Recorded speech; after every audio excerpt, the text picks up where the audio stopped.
សួស្តីទាំងអស់គ្នាថ្ងៃនេះខ្ញុំមានវីដេអូមួយទៀតបន្តពីវីដេអូលើកមុនពាក់ព័ន្ធនឹងការ set preference អញ្ចឹងដើម្បីចូលទៅ set preference បាន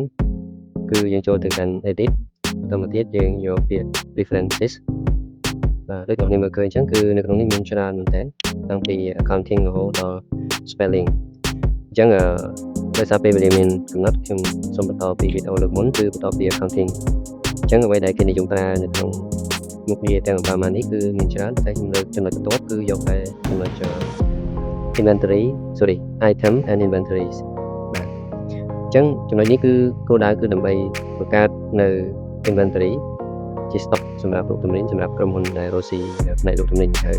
merchandise company អញ្ចឹងក្រុមហ៊ុនដែលគាត់មានទំនិញក្នុង stock គាត់ចាំបាច់ត្រូវតែបង្កើតកំណត់នៅក្នុង item and inventory នេះឯងបាទតទៅចូលនៅក្នុង item and inventory នេះហើយអ្នកនាងចូលទៅកាន់ company preferences តមកទៀតអ្នកនាងចូលទៅកាន់ inventory and purchase orders active បាទគឺយើងកំណត់កន្លែងនេះហើយដើម្បីពេលយកទៅបង្កើត item យើងមាន option សម្រាប់យើងជ្រើសរើសអូខេខ្ញុំអូខេ click book must close or the open window to change បាទខ្ញុំអូខេមកបាទអញ្ចឹងបន្តថាខ្ញុំទិញទំនិញចូលឬក៏យើងត្រូវការលក់ទំនិញចេញពិសេសយើងទិញទំនិញចូលអញ្ចឹងអ្នកនាងមុននឹងទិញទំនិញចូលបានយើងត្រូវបង្កើត item ហ្នឹងឯងគឺបង្កើត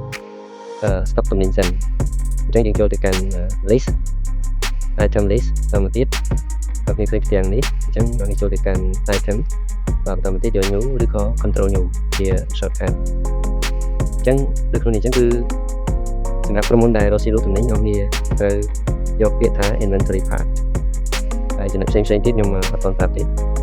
នៅក្នុង inventory part វាលោតផ្ទាំងបែបនេះឲ្យអញ្ចឹងអ្នកនាងត្រូវទី1ត្រូវចូលឈ្មោះ item ពលគឺ stock ទំនិញដែលបងប្អូនទាំងគ្នាទិញចូលមកសម្រាប់លក់ចេញបាទបន្តទៅខ្ញុំមានក្រុមហ៊ុនស្រាបៀរ sorry ខ្ញុំបានទិញស្រាបៀរចូលអញ្ចឹងខ្ញុំ add វាចូល sorry add វាចូលបន្តមកទៀតខ្ញុំត្រូវកំណត់ទៅលើថ្លៃដើមហើយនឹងចំណូលអញ្ចឹងពេលដែលធ្វើការទិញចូលឬក៏លក់ចេញវានឹងទាញគណនេយ្យទាំងនេះចូលនៅក្នុង financial income statement បាទអញ្ចឹងខ្ញុំយកពាក្យកន្លែងនេះគឺ income account ដោយសារក្នុងនេះអត់ទាន់មានអញ្ចឹងខ្ញុំបង្កើត income account ដោយចូលទៅកាន់ new item បន្តមកទៀត income account បាទសម្រាប់income account គឺផ្ដើមចេញដល់ក្បាល4អញ្ចឹងខ្ញុំដាក់លេខ4000តែម្ដងមកបាទ4000បន្តមកទៀតមកដល់ចំណូលយើងមានតែមួយមុខទេយកបានបែងចែកជា category ទៅតាមប្រភេទចំណូលផ្សេងទេដាក់ចំណូលរួមតែម្ដងអញ្ចឹងចំណូលពីអីគេអញ្ចឹង account name គឺ sale បាទសម្រាប់ក្រុមហ៊ុនលក់ទំនិញគឺយើងប្រើពាក្យ sale បាទអញ្ចឹងខ្ញុំចុចពេលនេះខ្ញុំបានបរិយាយទេខ្ញុំដាក់គណនីនេះតែម្ដងអូខេដល់មកទៀតចុចអូខេបៀនេះគឺជានៃទូទៅអញ្ចឹងបើបងប្អូនលក់នៅប្រភេទស្រាបៀរច្រើនចិត្តបងប្អូនគួរតែបែងចែកនៅប្រភេទស្រាបៀរនេះថាមានប៉ុន្មានដូចថាបៀរនោះវាមាន ABC មាន Ginsberg មានអង្គរមានកម្ពុជាជាដើមអញ្ចឹងបងប្អូនអាច add item នឹងបន្តទៀតដែលយើងយក sub របស់បៀរនឹងអូខេអញ្ចឹងខ្ញុំដាក់ថាអង្គរបៀបាទអញ្ចឹងអង្គរបៀនេះវាជា sub របស់បៀនឹងឯងអញ្ចឹងបងប្អូនអាចដាក់អង្គរបៀហើយថ្លៃដើមដាក់ចូលមកតែជាក់ស្ដែងយើងបង្កើតថ្លៃដើមនេះមិនទាន់ដាក់ថ្លៃដើមចូលពីព្រោះទំនិញជាក់ស្ដែងយើងទិញចូលមកអត់ដឹងប្រហែលទេអញ្ចឹងត្រូវការធ្វើការគណនាថ្លៃដើមគេថា cost allocation អញ្ចឹងកន្លែងចំណូលនេះអ្នកអាចយក sale នេះបានខ្ញុំបញ្ជាក់កន្លែងនេះបន្តិចករណីដែលទាំងអស់គ្នាចង់ញែកនៅប្រភេទចំណូលហ្នឹងជាច្រើនមុខអញ្ចឹងអ្នកអាច add គណនីបន្ថែមនៅនេះបានណាឧបមាថាដោយសារចំណូលពីការលក់អញ្ចឹងបានមកពីប្រភេទទំនិញខ្លះអ្នកអាចដាក់sub account ចំណូលផ្សេងៗទៀតទៅតាមប្រភេទ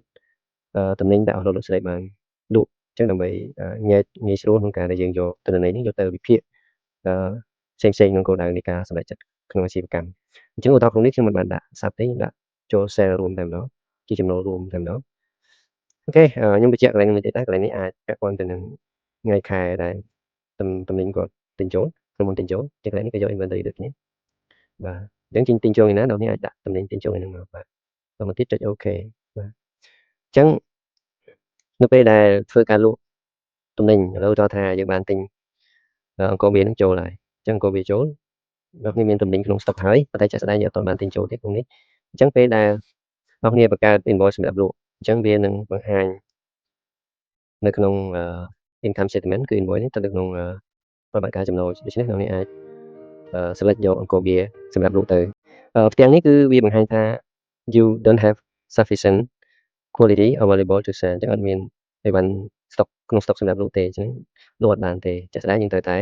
ធ្វើការទិញចូលសិនហើយយើងធ្វើការលក់ចេញបាទសម្រាប់ការបង្កើតទំនិញផ្សេងៗទៀតបង្កើតដូចតែមុនដូចគ្នាដែរបាទអញ្ចឹងសង្ឃឹមថាបងប្អូនទាំងអស់គ្នាអាចមើលហើយអាចបានជាគោលគំនិតខ្លះៗក្នុងការរៀនដើម្បីស្វែងយល់បន្ថែមពាក់ព័ន្ធនឹងការបញ្ចូលនៅទំនិញបាទគេហៅថា item list ហ្នឹងឯងបាទគឺយើងបង្កើតមុខទំនិញសិនដើម្បីយើងទិញចូលហើយបន្ទាប់មកយើងធ្វើការលក់ចេញអញ្ចឹងខ្ញុំមានតែប៉ុណ្្នឹងអរគុណសម្រាប់អ្នកនរគ្នាដែលបានតាមដាននៅវីដេអូរបស់ខ្ញុំបាទសូមអរគុណ